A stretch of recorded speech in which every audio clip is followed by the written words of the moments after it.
دین زندہ ہوتا ہے قربانیوں سے، تکلیفوں سے، مشقتوں سے، پریشانیوں سے۔ محترم خواتین، حضرت خنسہ رضی اللہ تعالی عنہ وہ عورت ہیں جنہوں نے قیامت تک آنے والے انسانوں کو نصیحت کی ہے، اور کیا عبرت کا اور کیا کہتے ہیں نصیحت کا اور پیغام دیا ہے کہ دیکھو بڑھاپے میں 4 جوان بیٹے ہیں، چاروں کو ترغیب دی، بٹھایا، سمجھایا کہ تم ایک باپ کی اولاد ہو، میں نے تمہیں رسوا نہیں کیا، میں نے تمہیں حلال طریقے سے پالا، حلال طریقے سے کھلایا ہے، اور تمہیں کل اللہ کے راستے میں جانا ہے، تمہیں دین کی مبارک محنت کے لیے جانا ہے، تمہیں اللہ کے نام پر جان دینے کے لیے جانا ہے، اللہ کے نام پر قربانی دینی ہے۔ اور دیکھو اگر دشمن سامنے ہو تو سینے پہ زخم کھانا، یعنی میدان چھوڑ کر نہ بھاگنا۔ عورتوں نے ایسی قربانیاں دی، ہمیں ایمان مل گیا، ہمیں قرآن مل گیا، ہمیں نبی کا فرمان مل گیا۔ اگر وہ عورتیں قربانی نہ دیتی آج ہم مسلمان نہ ہوتے۔ ترغیب دے رہی ہے ماں، کیسی ماں ہوگی، کیسا حوصلہ، کیسی ہمت،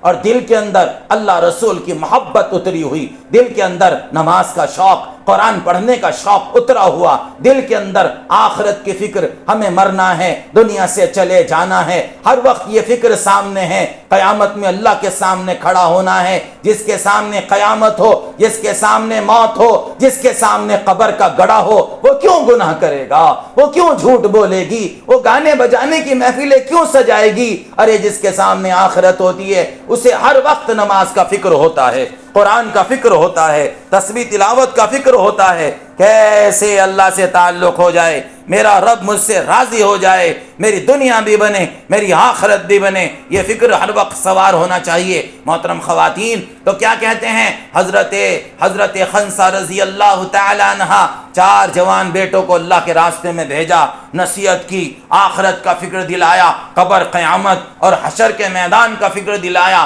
چاروں جوان بیٹے اللہ کے راستے میں نکل گئے، چاروں روانہ ہو گئے، کسی ایک کو بھی ماں کا خیال نہ آیا، اور ماں کو اپنے بچوں کا خیال نہ آیا۔ چاروں کو بھیج دیا، ایک کو روک لیتی کہ نہیں روکا، کیوں؟ آخرت سامنے ہے، کیوں؟ اللہ کی نبی نے ذمہ داری ڈالی ہے، سارے عالم میں اللہ کا دین زندہ کرنا ہے، سارے عالم میں اللہ کی بات پہنچانی ہے، سارے عالم میں نماز کا اور دین کا ماحول بنانا ہے، اس لیے قربانی دینی ہوگی۔ محترم خواتین، وہ عورتیں جانتی تھی ہم دنیا میں اللہ کے دین کی محنت کے لیے آئے ہیں، تو کیا ہوا کہ چاروں روانہ ہو گئے، چاروں نوجوان اللہ کے راستے میں روانہ ہو گئے، اور ماں کی نصیحت کو اشعار میں پڑھتے ہوئے آگے بڑھے۔ آگے بڑھتے بڑھتے جنگ کا میدان گرم ہوا، پہلا بیٹا آگے بڑھا، اس نے قتل و قتال کیا، تلوار چلائی، اس کے بعد شہادت کا جام پی لیا، اللہ کے نام پر جان دے دی۔ قربانی دینے والوں نے قربانیاں دی۔ پھر دوسرا بیٹا آگے بڑھا، اس نے بھی محنت کی، قربانی دی، مجاہدہ کیا، اللہ کے نام پر جان دے دی۔ پھر تیسرا بیٹا آگے بڑھا، اس نے بھی قتل و قتال کیا اور شہادت کا جام پی لیا، اور ماں کی نصیحت کو اشعار میں پڑھتے ہوئے چوتھا بیٹا بھی آگے بڑھا، اور وہ بھی ماں کی نصیحت کو اشعار میں پڑھتا ہوا قربان ہو گیا۔ انہیں پتا تھا اگر ہم میدان چھوڑ کر بھاگے تو ماں نے کہا تھا دودھ معاف نہیں کروں گی۔ ماں کی ناراضگی کے سامنے محترم خواتین، اللہ کے دین کے لیے ان لوگوں نے قربانیاں دی کہ میری ماں ناراض نہ ہو، میرا اللہ راضی ہو جائے، اللہ کا دین عالم میں زندہ ہو جائے۔ چاروں شہید ہو گئے، 4 جوان اللہ کے نام پر قربان ہو گئے۔ یہ خبر ماں کے پاس پہنچی، یہ خبر چاروں جوانوں کے ماں کے پاس پہنچی، اے ماں تیرے چاروں جوان بیٹے جن کو تو نے ابھی اللہ کے راستے میں روانہ کیا تھا، وہ اللہ کے نام پر ایک ایک کر کے چاروں شہید ہو گئے۔ ماں نے ہاتھ اٹھا کر یوں کہا، اے اللہ تیرا شکر ہے، اے اللہ تیرا کرم ہے، تیرا احسان ہے، تو نے میرے 4 بیٹے اپنے راستے میں قبول کر لیے۔ اے اللہ تیرا شکر ہے، قیامت کے دن 4 شہیدوں کی ماں کہلاؤں گی۔ اے اللہ تیرا شکر ہے، قیامت کے دن ان کے ساتھ مجھے بھی عرش کا سایہ ملے گا۔ ایسی ہمت والی مائیں تھیں، ایسی ہمت والی عورتیں تھیں جنہوں نے قربانیاں دے کے سارے عالم میں اللہ کے دین کو زندہ کیا ہے۔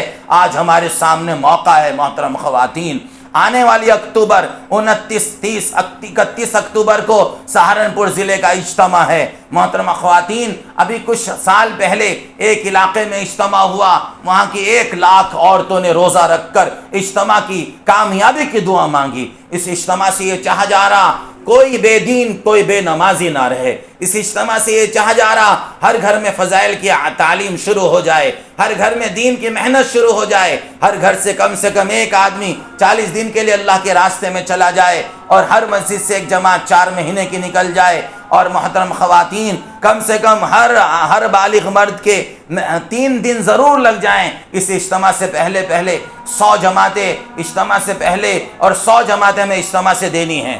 ایک محنت کا نظام قائم کرنا ہے۔ تو محترم خواتین، آج موقع ہے، آج اللہ کے سامنے ہم نیت کریں، ارادہ کریں، جتنی زندگی ہماری گناہوں میں گزری، نافرمانیوں میں گزری، اللہ معاف فرمائے، اللہ معاف فرمائے، اللہ معاف فرمائے۔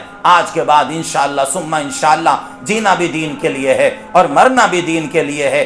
اللہ کے دین کو عالم میں زندہ کرنے کی فکر کرنی ہے۔